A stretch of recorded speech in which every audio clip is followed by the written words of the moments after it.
Vamos então para aquilo que o Senhor tem para falar aos nossos corações.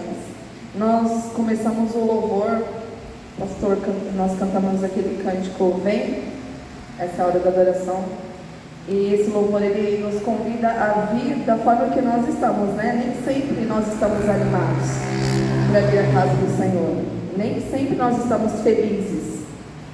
Quando a gente chega é outro, né? O Senhor começa a trabalhar no nosso coração. Por que eu estou dizendo isso? Porque depois nós cantamos um outro cântico que falava sobre a unção, né? A comunhão. Como é bom nós estarmos em comunhão. Então, às vezes a gente não tem vontade, às vezes a gente está atarefado com muitas coisas e a gente muitas vezes não tem essa vontade de vir à casa do Senhor. Mas quando nós viemos, quando nós vencemos essa barreira de sair de casa, de sair do nosso conforto, das nossas coisas, e a gente vem, é muito bom estar na casa do Senhor, junto com os irmãos, onde nós podemos aprender uns com os outros, onde nós podemos nos ajudar, né, mutuamente. Então, e o último cântico também que nós cantamos, se Deus fizer, Ele é Deus, se não fizer, Ele é Deus. Então a gente vem talvez com a motivação errada também, achando que Deus ele tem alguma obrigação para conosco. Deus não tem obrigação nenhuma de fazer nada para nós, porque Ele já fez. Ele já entregou o Filho dele, né, Jesus, para morrer no nosso lugar. Por que eu estou dizendo isso? Porque, fazendo o link dessas canções que nós cantamos, porque hoje nós estamos vendo um esfriamento muito grande da igreja, no aspecto geral, né? Só olhar para os bancos das igrejas. E quando a gente olha lá para fora, para o cenário ali, o que está acontecendo e o que vai vir ainda, que é o mais tenebroso possível, vamos dizer assim, porque nós estamos caminhando para o final dos tempos mesmo, seria o contrário. A igreja tinha que estar mais interessada, a igreja, talvez não. Nós estamos passando muitas coisas hoje, e muitas coisas a gente ainda vai passar daqui para frente, justamente por causa do esfriamento da igreja, justamente por causa que as pessoas não querem saber do Senhor, as pessoas não querem andar com Deus, as pessoas estão vivendo normalmente as suas vidas, e a palavra do Senhor diz que no final dos tempos seriam como nos tempos de Noé. Noé avisando as pessoas que a coisa ia ficar feia, as pessoas se casavam, cuidavam das suas vidas, viajavam, faziam tudo o que queriam e não estavam nem aí ouvindo. E a mesma coisa está acontecendo hoje, né? Então, quando a gente olha para frente, as esperanças, se a gente depositar a nossa esperança no governo, se nós colocarmos a nossa esperança em pessoas, nós vamos nos frustrar como nós temos nos frustrado diariamente. Todos os dias nós temos nos frustrado com pessoas que às vezes a gente deposita a nossa esperança. E a nossa esperança tem que estar no Senhor. Só que a palavra do Senhor também diz que nos últimos tempos viria um avivamento.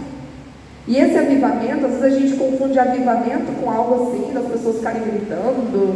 E isso não é avivamento. Avivamento é aquele desejo de você buscar o Senhor, de você estar na casa do Senhor, de você orar, de você ler a Bíblia. E esse avivamento ele tem que partir de cada um.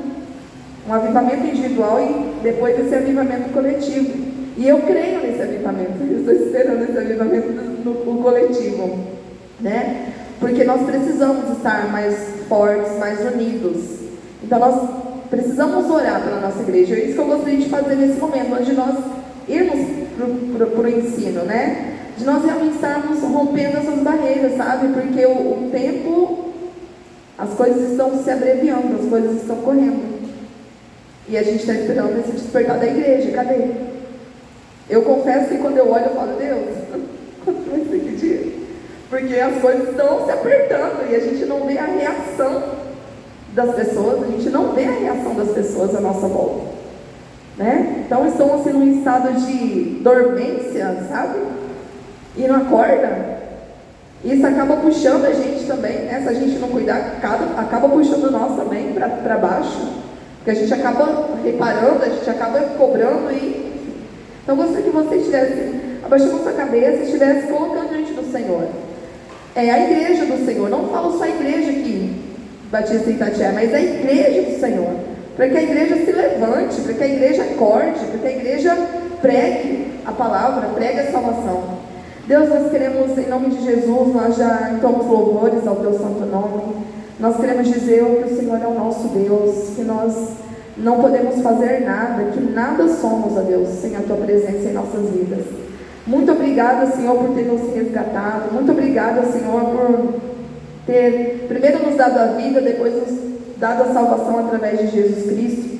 Mas nós pedimos a Deus neste momento pela tua igreja. A tua igreja, Senhor, que muitas vezes, ó Pai, quando nós olhamos, nós percebemos um estado assim de dormência, ó Pai. Deus, em nome de Jesus, venha renovar, venha restaurar a força da tua igreja.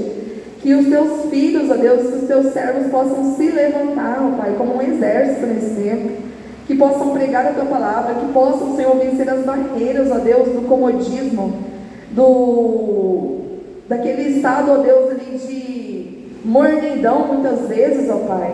Em nome de Jesus, Senhor, venha restaurar a tua igreja, venha renovar, venha levantar a tua igreja nesse tempo, ó Pai, nesses últimos tempos que nós estamos vivendo, Pai.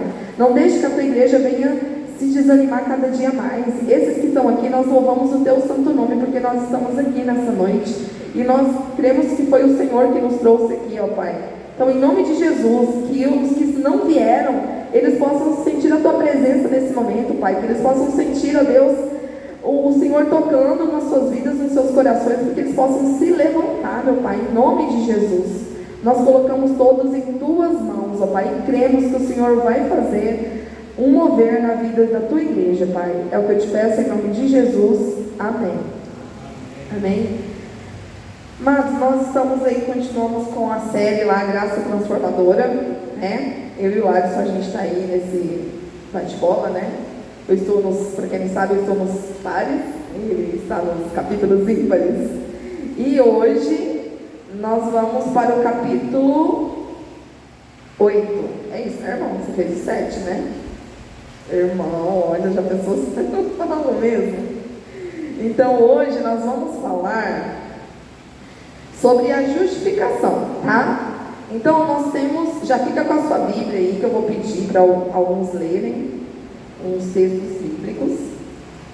Nós estamos falando sobre esse tema, graça transformadora, justamente para nós mostrarmos, à luz da palavra do Senhor, que esse conceito de graça, que a graça bíblica é diferente dessa graça que está sendo pregada aí, essa graça que tudo pode, que a gente não tem compromisso nenhum, afinal Jesus já pagou, né? Que a gente está livre da lei, livre do compromisso, e na verdade não é isso. A gente tem aprendido, né, durante esse tempo, que nós precisamos interpretar a palavra do Senhor, que nós precisamos olhar a palavra do Senhor como um todo, não focar em alguns versos bíblicos, porque hoje nós vemos muitas pessoas justificando os seus erros, as suas falhas, pegando textos bíblicos, né, e em cima daquilo fazendo e acontecendo. Então, enfim, a justificação chegou. John Wesley, ele falou assim: ninguém pode confiar nos méritos de Cristo antes que se tenha negado inteiramente a si mesmo. Aquele que tenta estabelecer sua própria justiça não pode receber a justiça de Deus, né? Então, aquele que acha que ele por si só, ele consegue alcançar algo, que ele é merecedor de algo, ele não pode receber a justiça de Deus através de Jesus. Porque se eu já me acho justa, se eu já acho merecedora de ir para o céu, né, pelos meus próprios atos, pelas minhas próprias atitudes, então eu não preciso de Cristo. E para entrar no céu eu preciso de Cristo, sim, né? Para sermos salvos, nós precisamos de Cristo. Lá em Romanos 10:4, se alguém puder abrir, mas até para confirmar mesmo, né, o que está escrito ali em Romanos 10:4, diz: porque o fim da lei é Cristo, para a justificação de todo o que crê. Então, nós temos estudado sobre a lei, né, que a lei, ela mudou, né? Então, quando Jesus veio, Jesus cumpriu a lei e apontou para um outro momento ao qual nós estamos hoje, tá? Então a lei, toda a lei de Moisés, ela apontava para o Messias, Uma vez que Jesus veio, cumpriu-se, né, a lei, tá?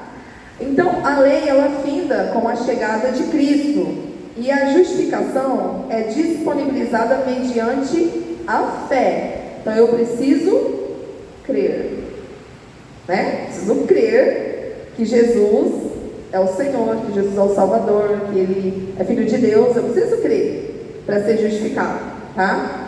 A justificação é uma provisão da graça divina, é uma manifestação da graça de Deus.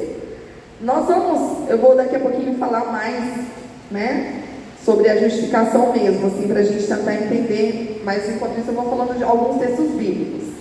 Alguém abre para mim Efésios 2, aí esse quem abrir pode ler, Efésios 2, 8 e 9, o que diz ali em Efésios 2, 8 e 9?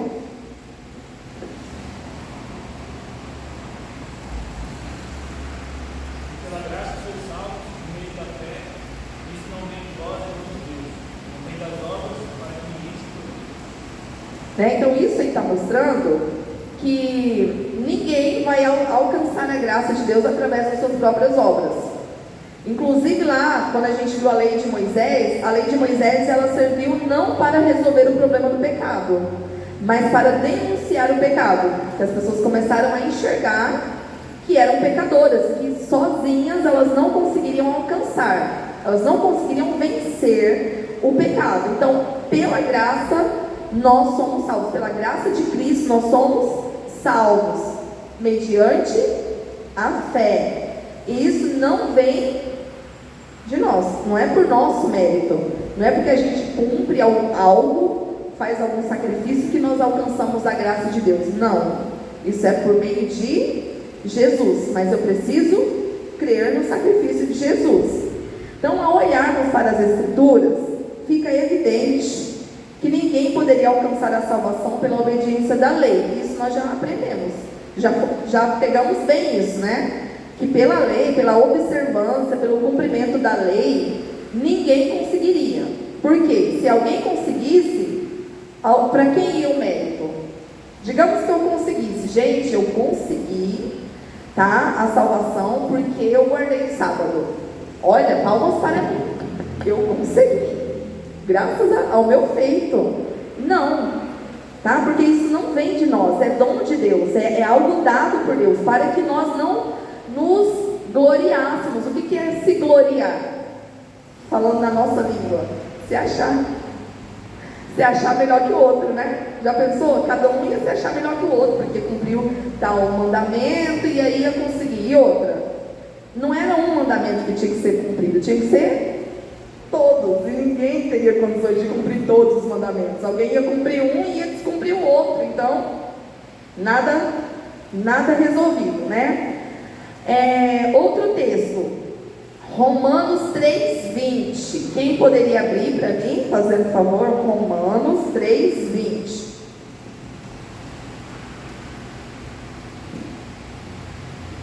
Por isso, nenhuma carne será justificada diante dele pelas obras da lei, porque pela lei tem o conhecimento do pecado. Amém? Só aí, ponto, né? Fiquei esperando mais uma vez. Então, a lei, como eu já falei, a gente já ficou batendo muito na tecla, acredito que o Larson também já bateu nessa tecla, que a lei, ela simplesmente serviu para mostrar, para denunciar o pecado, trazer o reconhecimento do pecado, da natureza humana, porque talvez o homem, o ser humano, não se enxergava pecador. Então a lei precisou vir para a pessoa se enxergar. Igual, imagina você encontra um problema. Quando a gente encontra um problema, o que é o natural da gente fazer quando a gente encontra um problema? É se descabelar, o que a gente faz quando a gente encontra um problema? Chora? A gente tenta resolver, não é? Normalmente, né? A gente sabe que se descabelar, gritar, sair correndo não vai resolver nada. Então a gente tenta resolver aquele problema. Só que nesse caso, esse problema aqui do pecado era um problema insolucionável pela mão do homem.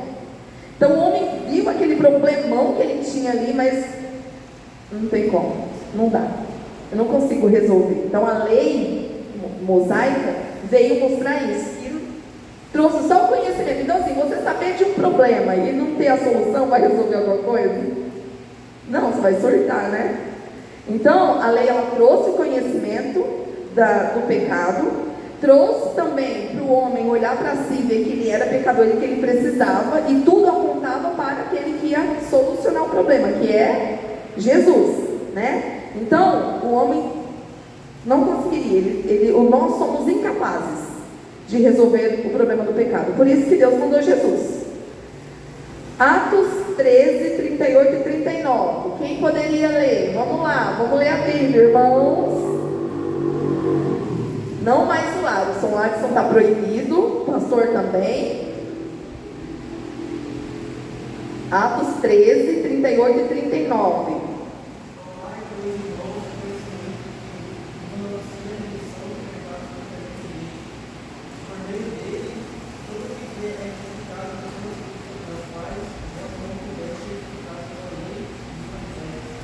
Isso, né? Não ouvi muito, mas amém. É isso mesmo, né? Está dentro disso aqui, tá?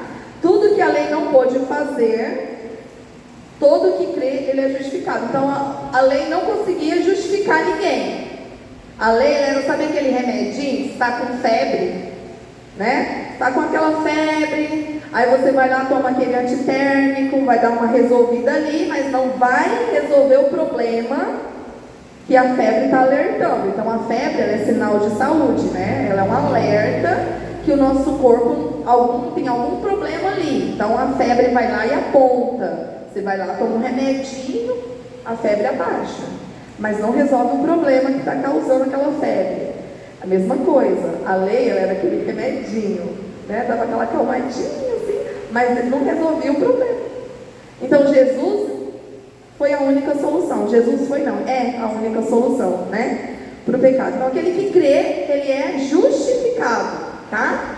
Romanos 10, de 1 a 4. Quem pode ler? Nicole, Ana Beatriz. Romanos 10, de 1 a 4.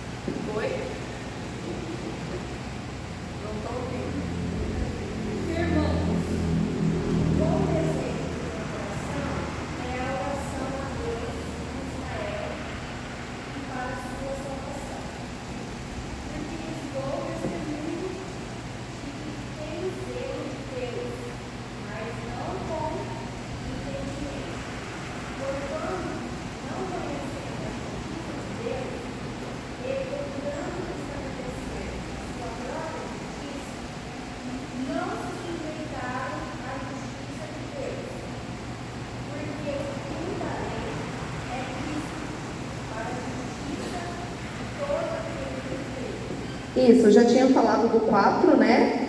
Então aqui está falando sobre que os judeus rejeitam a justiça de Deus, tá? Então aqui a razão do tropeço de Israel não foi a falta de zelo. Eles tinham zelo para com as coisas do Senhor, só que um zelo sem entendimento. Eles não tinham entendimento, então eles desconheceram que a justiça de Deus se manifesta por meio da fé, na substituição que Cristo fez por nós na cruz, né? Então, além de desconhecerem essa justiça de Deus através de Jesus, eles procuraram estabelecer a sua própria justiça, que é pior, né? Além de não se sujeitar à justiça de Deus, aí eles colocam a justiça deles como um padrão. Buscaram o próprio mérito, o orgulho de acharem que por terem algumas práticas mereciam algo da parte de Deus. E isso acontece muito nos dias de hoje, né? As pessoas que acham, por isso que eu falei, citei aqueles cânticos lá, somente aquele lá, se Deus fizer, Ele é Deus, se Ele não fizer, continua sendo Deus. Porque às vezes a gente quer negociar com Deus, né? Senhor, eu te sirvo, Senhor, eu estou na igreja de quarta, sexta, domingo, de manhã eu acordo, não sei o que e tal. E aí, isso revela a nossa intenção.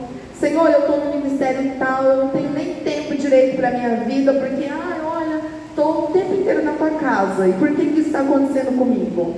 né? Às vezes a gente se acha no direito em algum momento de questionar a Deus e achar que Deus tem alguma obrigação. Então, irmãos, nós precisamos servir ao Senhor, em primeiro lugar, por gratidão. Gratidão porque quem somos nós? Eu costumo usar uma frase, né? Quem sou eu na fila do pão? Sou ninguém, né? Nós somos o pó, é o que a palavra do Senhor diz. E o Senhor ainda assim amou o mundo de tal maneira, nos amou de tal maneira que deu aquilo que Ele tinha de mais precioso, Jesus.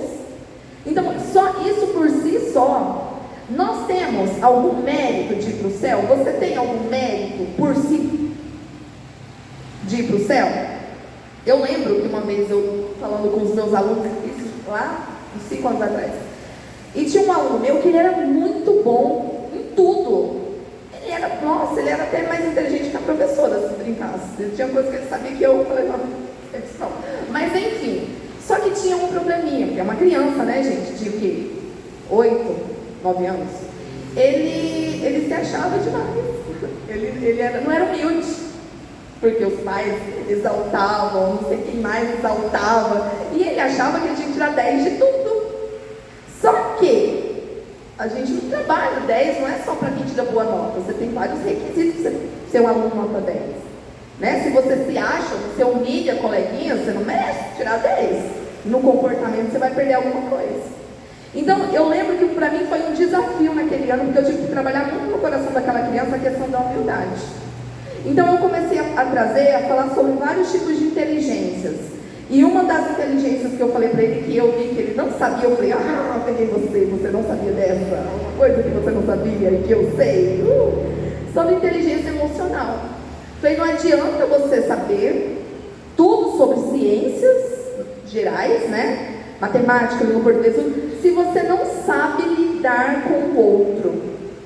Se você não tem humildade para com o outro, se você não sabe ceder algo ao outro. Então eu comecei a trabalhar essa questão nessa criança. E aí, só que a gente vem uma questão. Os nossos filhos, eles reproduzem muito o que eles aprendem em casa. Então, quando eu trabalho com uma criança, eu sei que eu não estou trabalhando só com ela. Que é difícil, às vezes o sistema é difícil, porque eu tenho que trabalhar numa cultura familiar. Então, quem eu tenho na minha mão é a criança, eu não tenho a família, eu tenho aquela criança, né? Que é a minha responsabilidade ali como professora. Mas, muitas vezes é em casa, às vezes a gente quer super valorizar o nosso filho, a gente fica colocando ele num pedestal, os nossos filhos, achando que a gente está ajudando ele, né? Nós temos que elogiar, sim, os nossos filhos, nós temos que elogiar aquilo que eles alcançam por mérito deles, né? Só que tem coisa que não é mérito deles. E a gente fica colocando num pedestal. E isso prejudica, porque daí vai atrapalhar na vida espiritual da criança, porque aquela criança ela vai achar que ela não é pecadora. Eu tive que trabalhar o conceito do pecado naquela sala. Porque quando eu falava que a gente era pecador com todo mundo, eu via que na cara dele não descia. Eu lia assim, tipo, eu não sou pecador não. Todo mundo mostrava lá na Bíblia. Romanos 3:23, que todos pecaram, entende? Então é complicado isso, né? Então tem muitas pessoas que pensam isso, que elas merecem alguma coisa, por mérito delas, elas vão para o céu, e não é assim, irmãos, porque se fosse assim, tinha muita gente, coitado, né? Que não ia ter condições de subir, porque não ia ter esse mérito, né? Imagina se fosse para quem tivesse mais dinheiro, comprar um lugarzinho lá no céu, né? Como já venderam em tempos passados aí. Entende? Se fosse por beleza, se fosse por isso, entende? Então não é por mérito nem por cumprimento de nenhuma regra. E o povo judeu, eles acreditavam nisso. Então a gente vai ver alguns exemplos aqui, tá? Por exemplo, lá em Lucas 18, esse texto super conhecido da Bíblia, Lucas 18, quem nunca leu esse texto, que atire a primeira pedra. Lucas 18, que fala bem assim, ó. É aquele texto que fala sobre o publicano e o fariseu. Quem que nunca leu? Todo mundo. Se não leu, já ouviu, tá? Por favor, guardem as pedras, não joguem. Lá em Lucas 18, lá a partir do verso 9, Jesus estava contando uma parábola de alguns que confiavam em si mesmos por se considerarem justos e desprezavam os outros. Então ele está falando de dois homens que subiram ao templo com o propósito de orar, um fariseu e outro publicano, tá? Então, quem eram os fariseus? Aqueles que cumpriam fielmente os seus deveres religiosos. Ah, tem culto tais dias da semana? Todo dia. Vai ter semana de oração? Todo dia. Tem jejum? Vou jejuar. Vou fazer. Era aquele que cumpria fielmente todos os seus compromissos religiosos, seus deveres, né? Já o publicano era aquele cidadão cobrador de impostos. E cobrava impostos, eles eram muito mal vistos pela sociedade, porque eram cobradores de impostos, eram tidos como traidores, né? Então esses dois vão com um propósito no templo de orar. Então imagina os dois se encontrando no templo, o fariseu se achando o bambambam, né? Falava assim, ó, de pé, ele orava de si para si mesmo. Aqui é engraçado que aqui já fala, né? De si para si mesmo, não era para Deus não, porque Deus falava bem assim, ó Deus, imagina, eu fico imaginando a cena do fariseu, ó Deus, graças te dou, porque não sou como os demais homens, imagina apontando praticamente o dedo, né? Roubadores, injustos e adúlteros, nem ainda como este. Se o publicano achava que não era para ele, a partir daí ele falou assim, não era indireta não, era direta mesmo, né? Este publicano, ó, jejuo 2 vezes por semana, Deus, e dou dízimo de tudo quanto ganho. Imagina alguém olhar aqui, começar a olhar aqui, pastor. Eu vim na semana de oração todos os dias, e esse irmãozinho aqui, ó, não veio, e quando vem no culto está dormindo, ou não entrega o dízimo nem a oferta. Imagina se as pessoas orassem assim, né? Só que esse fariseu, ele estava fazendo isso. Já o publicano falou assim, ó, publicano estando em pé, longe, não ousava nem ainda levantar os olhos ao céu. Imagina o publicano, né? Morrendo de vergonha, tipo, porque ele já se sentia o pior, né? E ainda ouvindo essa oração, então ele não conseguia nem. Aí ele batia no peito dizendo, né? Ó Deus, ser propício a mim, pecador. Ou em outra versão, tem misericórdia de mim, né? Então Jesus falou, digo-vos que esse desceu justificado para a sua casa. Então quem voltou justificado para casa? Quem que voltou em paz, vamos dizer assim, para casa? O publicano, porque ele reconheceu que ele era pecador e pedia misericórdia ao Senhor, né? Então os judeus, eles não reconheciam, eles se achavam justos, eles cumpriam a lei e eles se achavam justos, se achavam merecedores, né? Então a primeira coisa para a gente entender sobre a justificação, a gente precisa entender a condição do homem, tá? A Bíblia estabelece que todo ser humano ele é desprovido de justiça e portanto está debaixo de condenação, tá? Então nós estamos debaixo da condenação do pecado. Lá em Isaías 64:6, eu vou tentar abrir rapidinho para a gente não alongar. Isaías 64:6 diz assim, cadê?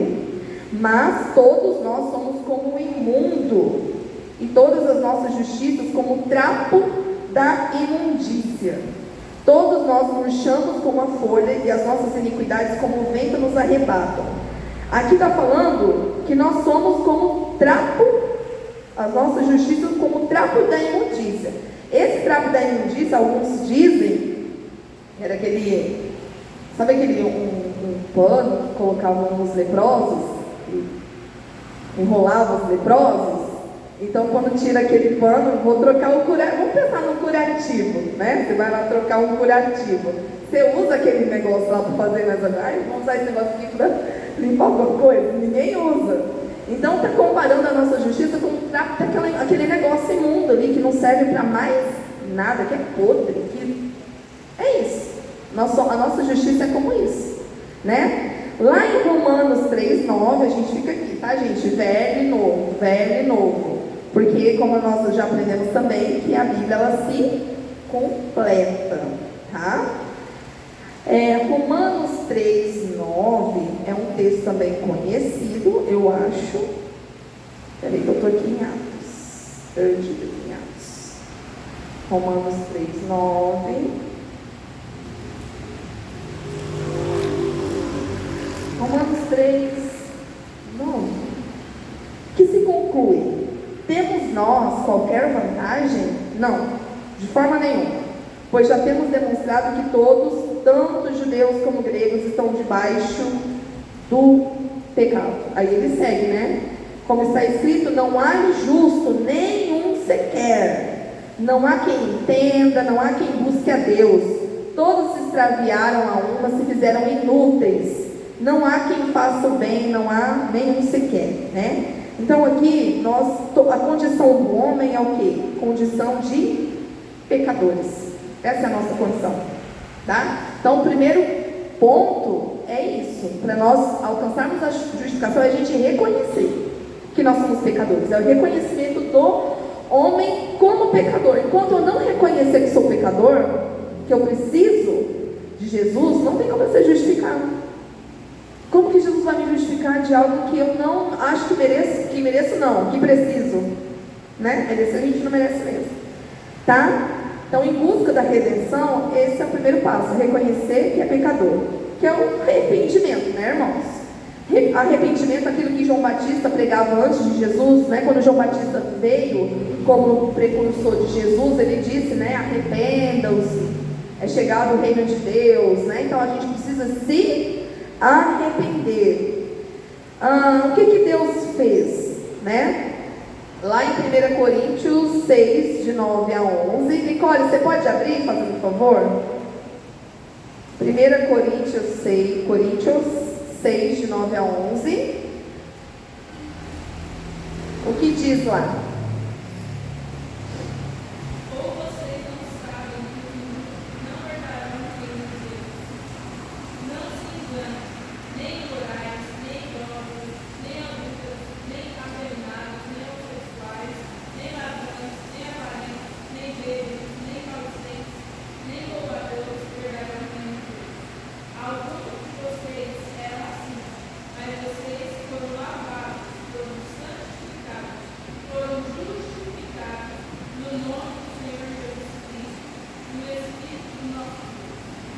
Amém.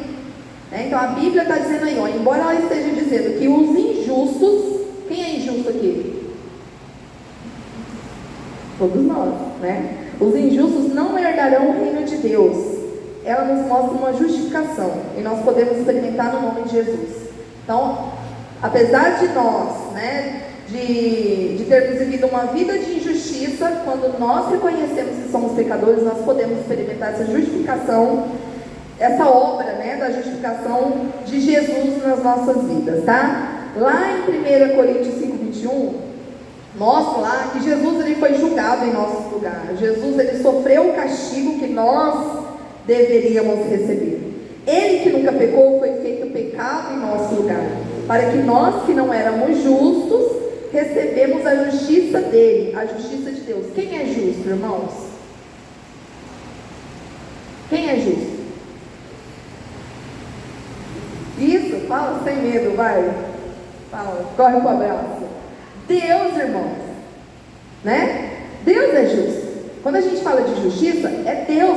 Aí quando a gente olha para o nosso cenário que a gente está vivendo, que não tem como a gente falar nada sem trazer o que a gente está vivendo, nós clamamos por justiça nesse mundo. Quantas injustiças nós vemos todos os dias. A sensação que nós temos é que o mal está vencendo, que o crime compensa, que os que estão buscando o que é certo são errados e os errados são certos.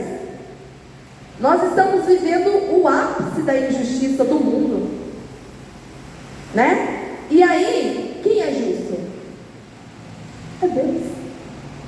Então, Deus é justo, então Deus também está vendo tudo o que está acontecendo. E o Senhor fará justiça no seu tempo. Essa justiça que nós aguardamos. Mas antes disso, ele já fez, né? Já se fez lá por nós, já se entregou por nós, já tomou o nosso lugar, através da obra ali da redenção. Então, a obra da cruz é uma obra de troca. Quem que deveria ir para a cruz pelos delitos e pelos pecados? Imagina você comete um crime, um pecado, um crime, vamos colocar um crime, falando na nossa linguagem terrena, né? E aí o juiz, em vez de vir e falar assim, eu sou o juiz e eu vou te julgar, você não merece ficar limpo, você tem que ser preso numa masmorra, sei lá onde. O juiz troca de lugar com você, ele te dá, né, essa liberdade, você não merecendo. O juiz, quando eu falo, não é só para a gente entender, porque aqui não tem ninguém que é justo juiz, não, é só o Senhor que é justo juiz, né? Então, a obra da cruz, ela é uma obra de troca, tá? Jesus trocou de lugar com a gente. Era a gente que tinha que ir lá, cada um de nós, com a sua cruz, né? Pegar a sua cruz e ir lá, pagar os seus pecados. E Jesus, ele não cometeu pecado algum, ele foi lá, ele se deu por nós. Trocou de lugar, tá? Trocou de lugar. Ninguém pode se gloriar lá, segundo 1 Coríntios 1, 30, 31. Ninguém pode se gloriar de justiça própria. A justiça procede de Cristo, dos méritos dele. Então, só para a gente ir para o final já. Talvez a gente não tenha entendido ainda o que seria essa justificação. Quando a gente falta, a gente dá uma justificativa do que a gente faltou, né? É a única coisa que a gente lembra de justificar alguma coisa, né? Mas a justificação é o ato pelo qual o estado de pecado do homem é removido, tornando-o justo perante Deus. Então eu sou pecadora, eu sou no estado de pecado. Deus vem, através da obra de Jesus, remove esse pecado. Jesus pega isso, né, sofre em meu lugar, tá? E me torna, ele é justo, mas ele transfere essa justiça para mim. Significa que Deus não apenas perdoa o pecado, mas torna o homem limpo, como se nunca houvesse cometido pecado ou delito algum. Essa é a justificação. É alguém que não merecia, pegou aquilo que não merecia, para nos dar o que ele tem, a qual nós não merecemos. Paulo diz em 2 Coríntios 5,17: se alguém está em Cristo, então, uma vez que eu reconheci que eu sou pecadora, eu reconheço o sacrifício de Jesus. Jesus, ele me justifica perante o Pai. Eu sou uma nova criatura. Aí entra a questão da graça. Se eu sou uma nova criatura, eu vou continuar cometendo os mesmos delitos, os pecados? Eu não sou nova criatura? Nova criatura, né? Nova criatura. Porque Jesus me limpou. Seu sangue me purificou de todo o pecado. Em Romanos 8:1 também diz assim: não há condenação para os que estão em Cristo Jesus. Se você está em Cristo Jesus, uma vez que você o aceitou, que você se arrependeu dos seus pecados, você o aceitou, você é uma nova criatura, você não será condenado. Todos seremos julgados, mas não condenados, porque nós estamos em Cristo, e Jesus, ele já pagou. Só que isso não é um passaporte para que eu continue pecando. Pelo contrário, se eu sou uma nova criatura, eu tenho que viver novidade de vida.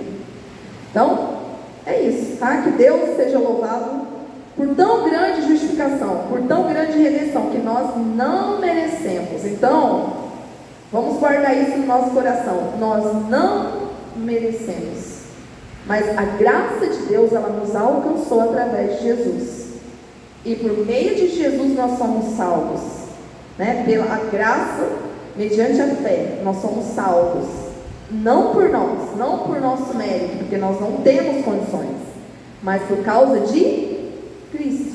Ele é a razão de tudo. Amém? Pastor?